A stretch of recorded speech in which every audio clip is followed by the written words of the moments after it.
18,000 years in the making. In a first for science, biotech company Colossal Biosciences says it brought the extinct direwolf back to life, a species that hasn't walked the earth since the Stone Age. The direwolf is the first de-extinct species. We've taken a gray wolf genome, a gray wolf cell, which is already genetically 99.5% identical to direwolves, and we've edited those cells at multiple places in its DNA sequence to contain the direwolf version of the DNA.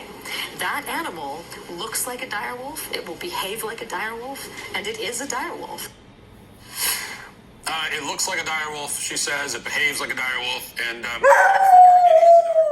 I'm willing to concede that somehow this woman knows how direwolves looked and behaved back in the Stone Age, even though we don't actually have any records of how they behaved back then.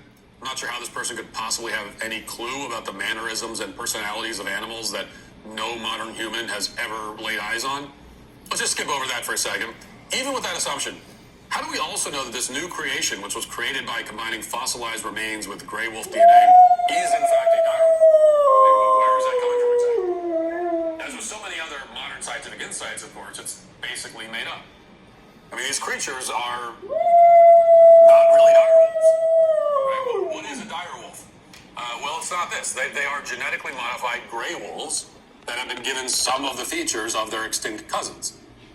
And even more so than Dolly, these are Frankenstein creations that we're talking about. To be clear, I mean, it's fine if you want to argue that there's some major scientific relevance to this experiment. I'm just saying that these things aren't really literally what we're being told they are. And what's more apparent, though, is that this latest creation could have a lot of unintended side effects. And this is where the Jurassic Park comparison really comes into play.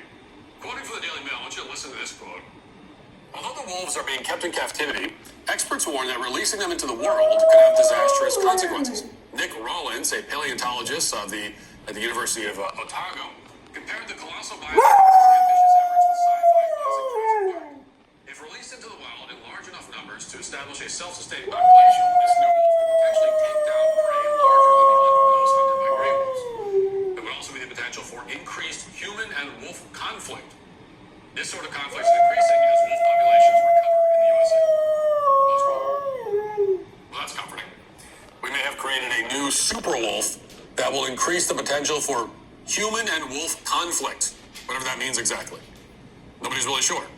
Aside from being the premise for a Liam Neeson film, we don't know what that will look like in practice. We'll just have to deal with that conflict if these things ever escape captivity, apparently.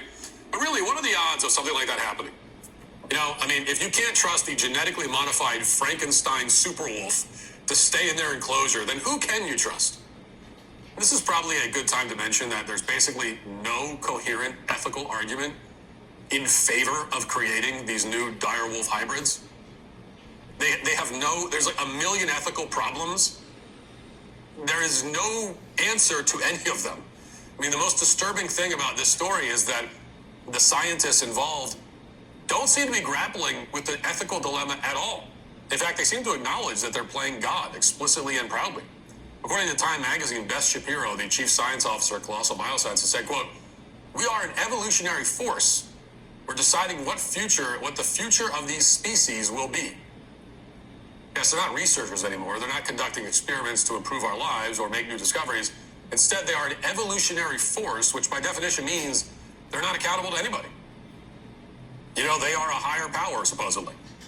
This is a trend that extends far beyond the field of wolf experiments. Recently, the New York Times published an article titled, "Should Human Life Be Optimized?"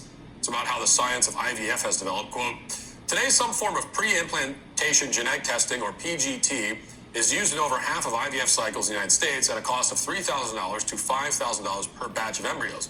The most common options patients have are tests for extra or missing chromosomes, structural chromosome rearrangements that can trigger pregnancy loss and disorders linked to a single gene, such as cystic fibrosis and muscular dystrophy.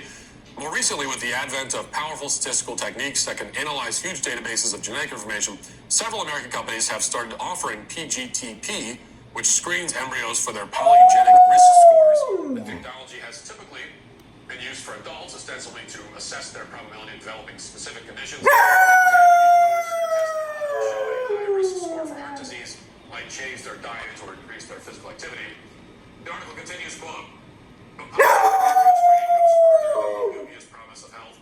Studies have identified sets of genes linked to every linked to mental health conditions such as depression and schizophrenia. It's one thing to switch conditions like diabetes, but another go looking for embryo deemed most likely to clear 6 feet and test into the Ivy League."